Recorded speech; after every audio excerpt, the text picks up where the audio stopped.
Aman Benson. Le journal des stratèges. Boris Kalt.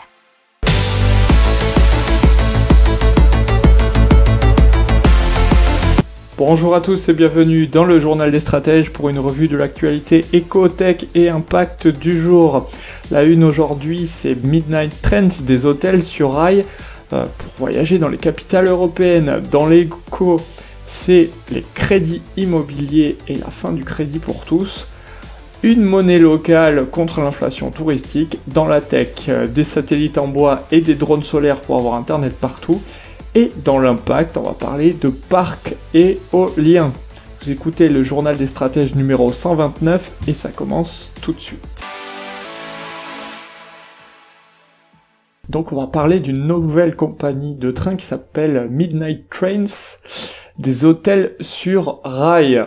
Et c'est le cofondateur de la plateforme de financement participatif KissKissBank qui en a parlé et qui a annoncé le lancement fin 2023 de cette nouvelle compagnie de train.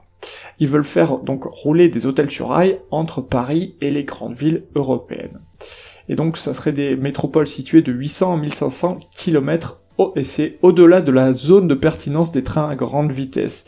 Alors la carte, ça serait de façon non exhaustive sans doute, Porto, Madrid, Barcelone, Florence, Rome, Milan, Venise, Hambourg, Berlin, Copenhague et Édimbourg. Alors des trains de nuit internationaux, il y en a plus beaucoup, au départ des gares parisiennes, et il reste Paris, Milan, Venise de Tello, c'est une compagnie publique italienne, et du Paris-Moscou hebdomadaire des chemins de fer russes.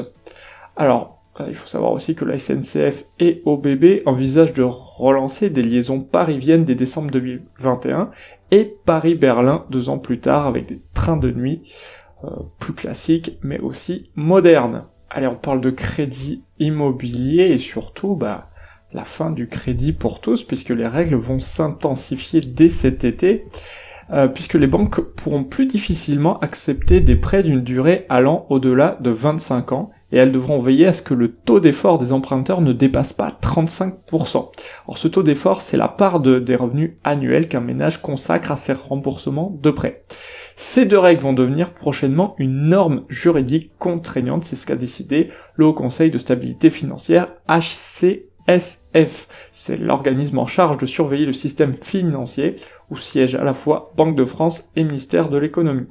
Alors les banques auront une possibilité pour y déroger, et ça sera 20% du montant de la production trimestrielle de nouveaux crédits, mais seulement pour les achats de résidences principales, enfin seulement et en priorité surtout. Part sur la Côte d'Azur et d'une monnaie locale pour protéger les locaux. Et c'est Laurent Lancard-Castiel qui est candidat EELV, donc Europe Écologie Les Verts, qui dénonce la mono-activité touristique qui exclut les locaux.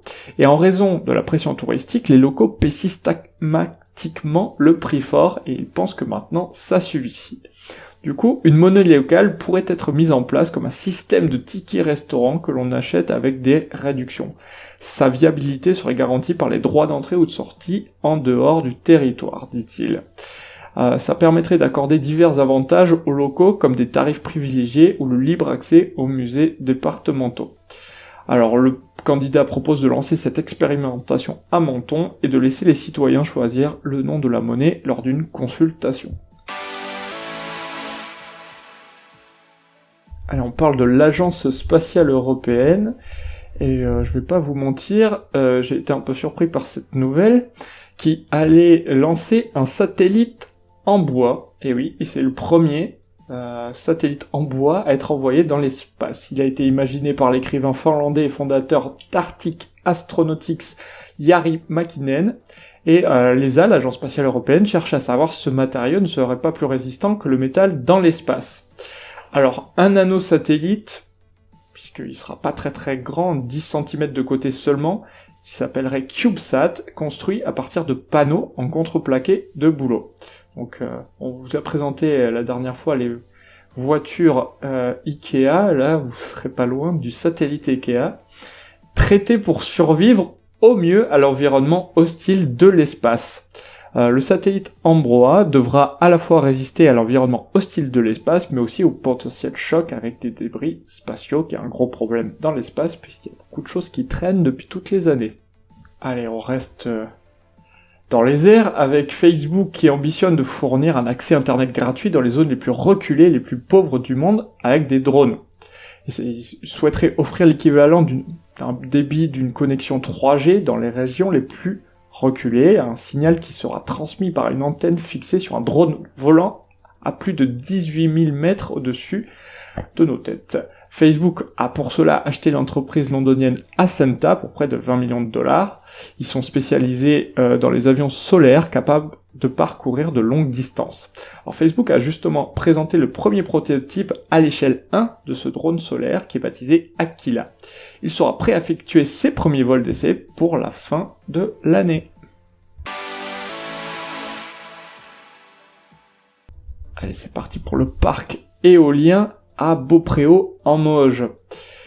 C'est très particulier puisque ce site appartient aux citoyens, puisqu'effectivement, ils sont rassemblés au sein de la société Mauges Éole, la SEM Mauges Énergie et Énergie partagée qui détiennent ensemble 60% du parc éolien des Grands Frênes et assureront sa gestion pendant la durée de l'exploitation. Alors, ça fait 9 MW de puissance pour ces 3 éoliennes qui produiront chaque année environ 21 890 MW, l'équivalent de la consommation électrique, alors sans compter chauffage et eau chaude, de plus de 18 000 personnes, ce qui représente 78% de la population de la commune, soit 23 000 habitants, ce qui est quand même une bonne solution durable et surtout à moindre coût. Voilà, c'est tout pour aujourd'hui. Je vous souhaite une excellente journée et je vous dis à demain pour plus d'infos. Ciao.